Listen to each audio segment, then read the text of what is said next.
তিলাওয়াতের ভাজে ভাজে সুরের অলংকার, এ কোরআন বাণী যে আল্লাহর,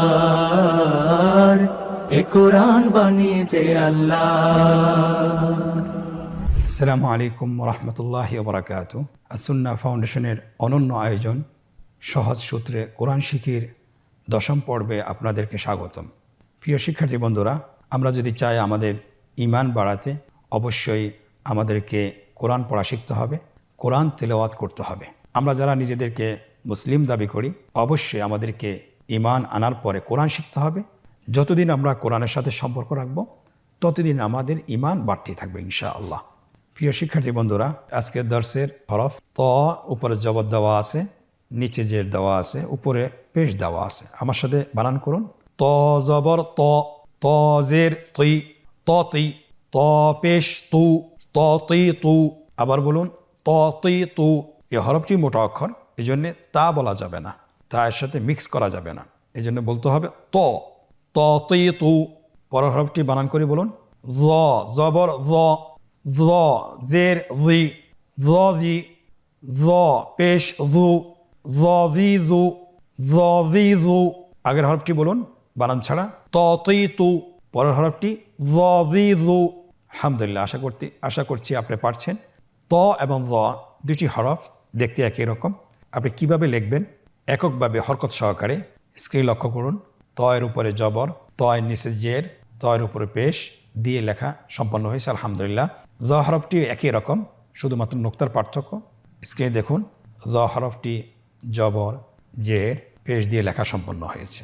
ত এবং জ এই দুটি হরফ কিভাবে যুক্ত অবস্থায় হরকত সহকারে লিখবেন আপনি স্ক্রিনে লক্ষ্য করুন। ত হরফটি জবর, জের, পেশ দিয়ে লেখা সম্পন্ন হয়েছে। জ হরফটিও যুক্ত অবস্থায় জবর, জের, পেশ দিয়ে লেখা সম্পন্ন হয়েছে। আলহামদুলিল্লাহ। আজকের পর্বের পরবর্তী হরফ দুটি হলো আইন, গইন। আবার বলুন আইন, গইন। আমরা এককভাবে শিখেছি, এখন আমরা হরকত দিয়ে শিখব। আপনারা স্ক্রিনে লক্ষ্য করুন এবং আমার সাথে উচ্চারণ করুন। আইন জবর আ, আইন জের আই, আই, আইন পেশ উ, আই উ। আবার বলুন আই উ। পরবর্তী অক্ষর গইন জবর গ, গইন জবর গ, গইন জের গি, গি, গইন পেশ গু, গি গু। আগের হরফটি বানান ছাড়া বলুন আই উ। পরের হরফটি বানান ছাড়া বলুন গি গু। আবার বলুন গি গু। এই গইন হরফটি মোটা অক্ষর, উচ্চারণ করার সময় অবশ্যই মোটা করে বলতে হবে। আইন এবং গইন হরফটি হরকত সহকারে কীভাবে লিখব স্ক্রিনে লক্ষ্য করুন। আইন হরফটি লেখা হচ্ছে জবর দিয়ে, জেড দিয়ে, পেশ দিয়ে। লেখা সম্পন্ন হয়েছে আলহামদুলিল্লাহ। গইন হরফটিও লেখা হচ্ছে জবর দিয়ে, জেড দিয়ে, পেশ দিয়ে। দুইটি হরফের লেখাই সহজ, একটু শুধুমাত্র নোক্তার পার্থক্য রয়েছে।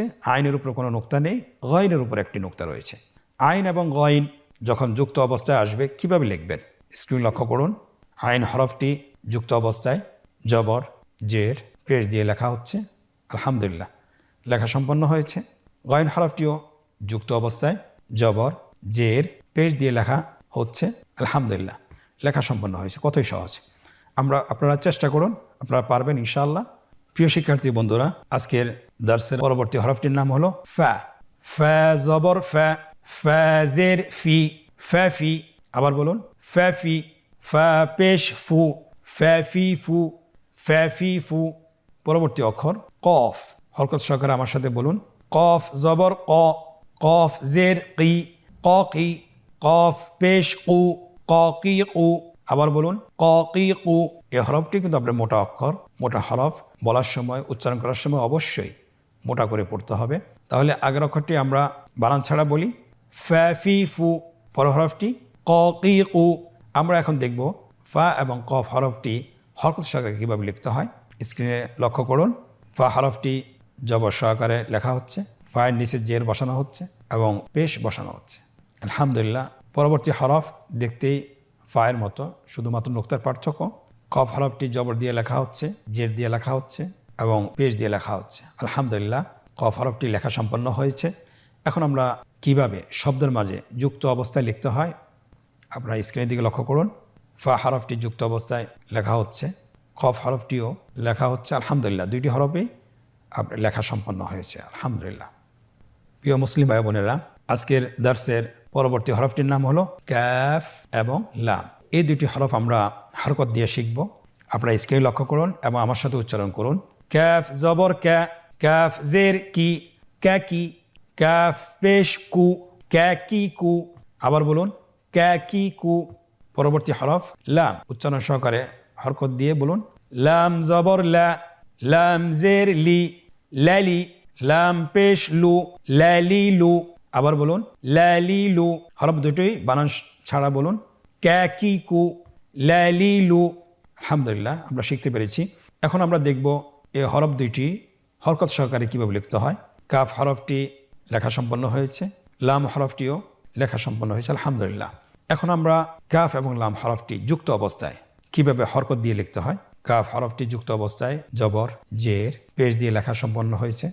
লাম হরফটিও জবর জের পেশ দিয়ে লেখা সম্পন্ন হয়েছে, আলহামদুলিল্লাহ।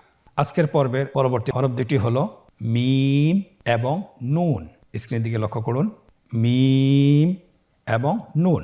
আমরা এই হরফ দুটিও হরকত সহকারে শিখব। আপনারা স্ক্রিনের দিকে তাকান। মিম জবর মা, মিম জের মি, মামি, মিম পেশ মু, মামি মু, মামি মু।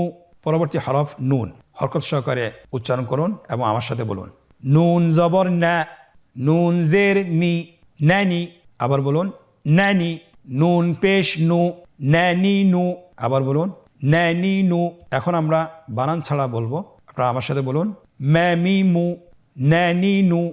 আলহামদুলিল্লাহ, মিম এবং নুন হরকত সহকারে আমরা শিখে ফেলেছি, আলহামদুলিল্লাহ। এখন আমরা মিম এবং নুন হরকত সহকারে কিভাবে লিখতে হয় স্ক্রিনে লক্ষ্য করুন। মিম হরফটি লেখা হয়েছে, নুন হরফটিও লেখা সম্পন্ন হয়েছে, আলহামদুলিল্লাহ। এই হরফ দুইটি যুক্ত অবস্থায় কিভাবে হরকত বসিয়ে লিখবেন সেটাও আপনারা স্ক্রিনে লক্ষ্য করুন। যুক্ত অবস্থায় লেখা সম্পন্ন হয়েছে, এমনিভাবে নুন হরফটিও যুক্ত অবস্থায় লেখা সম্পন্ন হয়েছে, আলহামদুলিল্লাহ। প্রিয় শিক্ষার্থী বন্ধুরা, আজকের পর্বের পরবর্তী হরফ দুটি হলো ওয়াও এবং হা। এই দুটি হরফ কিভাবে হরকত দিয়ে আমরা উচ্চারণ করব এবং বানান করব স্ক্রিনের দিকে লক্ষ্য করুন এবং আমার সাথে উচ্চারণ করুন। ওয়াও জবর ওয়া, ওয়াও জের উই, ওয়াউই, ওয়াও পেশ উ, ওয়াউই উ। আবার বলুন, ওয়াউই উ। হা হরফটি হরকত দিয়ে কিভাবে উচ্চারণ করতে হয় স্ক্রিনের দিকে লক্ষ্য করুন এবং আমার সাথে বানান করে উচ্চারণ করুন। হা জবর হা, হা জের হি, হা হি, হা পেশ হু, হা হি হু, হা হি হু। আমরা এখন বানান ছাড়া বলবো দুটি হরফ। আপনারা আমার সাথে বলুন, ওয়াউই উ, হা হি হু। আলহামদুলিল্লাহ, হরকত সহকারে আমরা ওয়াও এবং হা হরফটিও শিখেছি। আমরা এখন দেখব যে ওয়াও হরফটি এবং হা হরফটি কিভাবে হরকত সহকারে লিখতে হয়। স্ক্রিনের দিকে লক্ষ্য করুন। ওয়াও হরফটি জবর জের পেশ দিয়ে লেখা হয়েছে, আলহামদুলিল্লাহ। হা হরফটিও জবর জের পেশ দিয়ে লেখা সম্পন্ন হয়েছে। এখন আমরা দেখব যে ওয়াও এবং হা হরফটি যুক্ত অবস্থায় কিভাবে হরকত দিয়ে লিখতে হয়। ওয়াও হরফটি যুক্ত অবস্থায় জবর জের পেশ দিয়ে লেখা হচ্ছে। হা হরফটিও যুক্ত অবস্থায় জবর জের পেশ দিয়ে লেখা সম্পন্ন হয়েছে, আলহামদুলিল্লাহ। আজকের পর্বের পরবর্তী হরফ আপনারা স্ক্রিন দেখতে পাচ্ছেন। ইয়া, ইয়া জবর ইয়া, ইয়া জের ই, ইয়া ই, ইয়া পেশ ইউ, ইয়া ই ইউ, ইয়া ই ইউ। আলহামদুলিল্লাহ, আজকের ক্লাসের মাধ্যমে আমরা আরবি হরফের যে 29টি হরফ জবর জের পেশ দিয়ে আমরা শিখে ফেলেছি, আলহামদুলিল্লাহ। খুব অল্প সময়ে, মাত্র 2টি ক্লাসে, যেটা অন্য জায়গায় বেশি সময় লাগে, কিন্তু আলহামদুলিল্লাহ আমরা ভিডিওর মাধ্যমে আপনাদেরকে যে লেসনটা পড়িয়েছি সেটা খুব সহজেই এবং সূত্রের মাধ্যমে আপনাদেরকে পড়িয়েছি। আশা করছি আপনারা যদি এটা বেশি বেশি করে অনুশীলন করেন তাহলে আপনারা খুব দ্রুত শিখতে পারবেন এবং কোরআনের যে কোনো শব্দ আজ থেকে আপনি বানান সহকারে পড়তে পারবেন ইনশাআল্লাহ। এখন আমরা একটি পর্বে প্রবেশ করব, যে পর্বটি খুবই আনন্দদায়ক, যেটার মাধ্যমে আমরা নিজেদেরকে যাচাই করব যে আমরা আগে তো হরফগুলো চিনতে পেরেছি, এখন আমরা কি আসলে হরকত সহকারে জবর জের পেশ দিয়ে কি হরফগুলো উচ্চারণ করতে পারি কিনা। তাহলে চলুন আর দেরি না করে আজকের অনুশীলন আমরা শুরু করি। প্রথম পর্বটিতে বলা হয়েছে যে নিম্নোক্ত শব্দগুলো বানান সহকারে উচ্চারণ করুন। তাহলে আপনারা স্ক্রিনের দিকে লক্ষ্য করুন এবং আমার সাথে বানান করে বলুন। ফা জবর ফা, আইন জবর আ, ফা আ, লাম জবর লা, ফা আলা, আমরা আগেই বলেছিলাম যে আপনাদেরকে আরবি যে কোনো শব্দ পড়তে হলে বানান করে পড়তে হলে অবশ্যই যখনই আপনি প্রথম হরফটি বানান করবেন এবং দ্বিতীয় হরফটি বানান করবেন অবশ্যই দুটোকে একসাথে করে উচ্চারণ করতে হবে এবং তৃতীয় হরফটি বানান করার পরে 3টা হরফেই একসাথে বানান করে আপনাদেরকে বলতে হবে। তাহলে আপনার জন্য শেখাটা সহজ হবে এবং বলাটাও সহজ হবে। পরবর্তী শব্দ আপনারা দেখুন এবং আমার সাথে বলুন।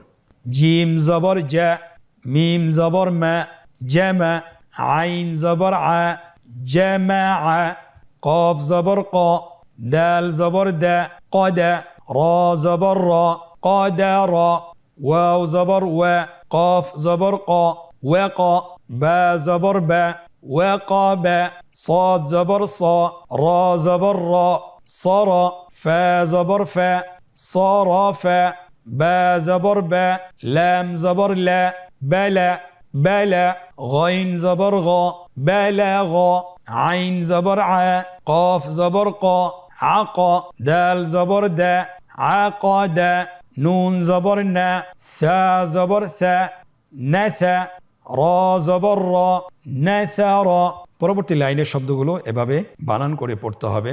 আমরা হরফগুলো কিন্তু পৃথক পৃথক করে প্রত্যেকটি শব্দের নিচে দেখিয়ে দিয়েছি এবং লিখে দিয়েছি যাতে করে আপনারা সহজে হরফগুলো চিনতে পারেন। এখন আমরা বানান ছাড়া পড়ব কিন্তু অন্য একটি কৌশলে। আপনারা আমার দিকে লক্ষ্য করুন এবং আমার সাথে বানান করুন। বানান ছাড়াই পড়ুন। আ মি আমি, লা আমিলা, ফা লা ফালা, কি ফালাকি, রা ضي راضي، يا راضية، صافي صافي، را صافيرا، قو دو قدو، سي قدوسي، نو صي نصي، را نصيرا، مو ني مني، حا منيحا، عو لي علي، ما علم। আলহামদুলিল্লাহ। শব্দ উচ্চারণ ক্ষেত্রে 2টি পদ্ধতি আপনারা দেখেছেন। আমরা প্রথমে চেষ্টা করব যে বানান সহকারে উচ্চারণ করার জন্য এবং পরবর্তীতে বানান ছাড়া এই পদ্ধতিতে আমি যেভাবে দেখিয়ে দিয়েছি এভাবে পড়ার চেষ্টা করবেন। ইনশাআল্লাহ আপনাদের জন্য সহজ হবে। আজকের অনুশীলনের প্রথম পর্বটি আমরা শেষ করেছি। দ্বিতীয় পর্ব আমাদের আগের ক্লাসের মতোই। আজকের দ্বিতীয় পর্বটি একই রকম যে নিম্নোক্ত শব্দগুলো কাঙ্ক্ষিত হরকত বসিয়ে বানান করুন।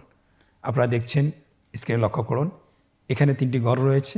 উপরের ঘরটিতে জবর জের পেশ দেওয়া আছে, মাঝের ঘরটিতে আপনার শব্দ দেওয়া আছে হরকত ছাড়া এবং লাস্ট শেষের ঘরেতে আপনার শব্দগুলোর বাংলায় উচ্চারণ দেওয়া আছে। আপনারা বাংলা উচ্চারণ দেখে শব্দগুলোর মধ্যে হরকত বসাবেন। আপনারা এখন শুরু করুন। প্রথম শব্দটি হলো জা মা আ। তাহলে আমরা দেখতে পাচ্ছি তিনটাই কি জবর। আপনি স্ক্রিনে লক্ষ্য করুন, 3টিতেই জবর বসানো হয়েছে। পরবর্তী শব্দগুলো আপনারা বাংলা উচ্চারণ দেখে হরকত বসিয়ে ফেলুন। আপনারা স্ক্রিন দেখতে পাচ্ছেন সবগুলো শব্দতে হরকত বসানো হচ্ছে। আপনারা দেখতে পাচ্ছেন সবগুলো শব্দের মধ্যে হরকত বসিয়ে কাঙ্ক্ষিত উচ্চারণ তৈরি করা হচ্ছে। আপনারা এভাবেও করতে পারেন। ইনশাআল্লাহ আপনাদের জন্য সহজ হবে। আল্লাহ তাআলা আমাদেরকে সহজ করে দেন। আজকের অনুশীলনের 3য় পর্ব যে নিম্নোক্ত শব্দগুলো বানান ছাড়া পড়ুন। কারণ হলো আজকের ক্লাসে এবং আগের ক্লাসে আমরা কিন্তু বানান শিখেছি এবং আপনাকে দেখেই বলতে হবে আপনার ব্রেন থেকে। শব্দগুলো বানান ছাড়াই আপনি পুরো শব্দটি উচ্চারণ করবেন। আমরা ডান দিক থেকে শুরু করি।